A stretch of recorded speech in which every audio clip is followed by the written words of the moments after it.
Hey everyone, so this video is going to be a little bit different than most of my videos because this one is going to be device specific.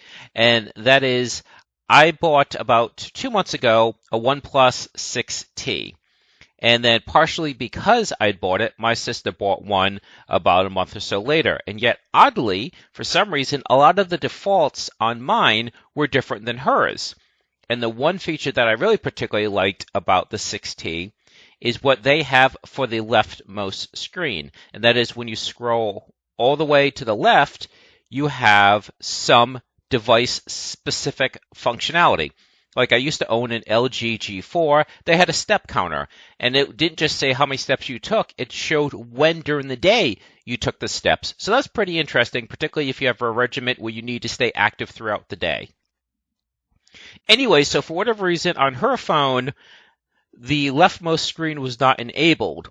And so it was a matter of finding out how to do that. And then once I did, I figured I'd put it into a video in addition to telling her how to get that feature. And there was a couple others too as well that I'll mention at the end of the video. So let's begin.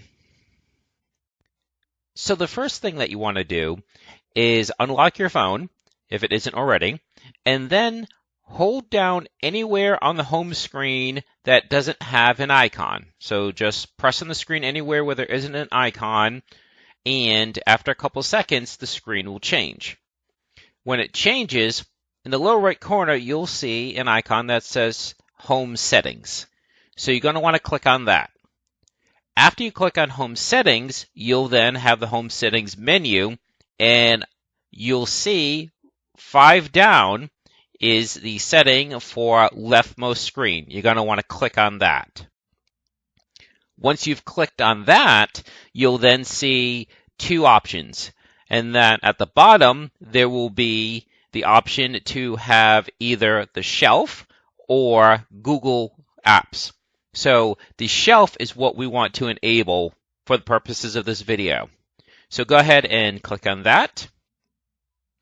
And then after you do that, when you exit and go back to your home screen, if you keep swiping to the right, you'll see that you now have the shelf. So the shelf is a collection of what I find to be fairly useful apps. I won't go through all of them, but on the screenshot that you can see, at the top is the weather app, so you just click on that to get more detailed information on the weather. Below that is the dashboard. It gives you some good top-level information about your phone as far as how much data has been used in the billing period, the storage, as well as the battery charge remaining. And beneath that is Memo. I found that particularly useful because I bought this phone just before I moved into my new apartment. So I used the Memo section to track the addresses of the apartments that I was interested in, the contact phone number, did I have a meeting schedule, that kind of thing. Yes, I could have put that into the calendar, but again, I like the idea of collecting everything in one place like this. And then the final one that I'll mention, and it's the one that I'd mentioned to my sister, was the cards section. So if you have a bunch of membership cards, what you can do is, a lot of people don't even carry these cards with them anymore. What do? They usually give their phone number, and some places ask you to lead your phone number out loud.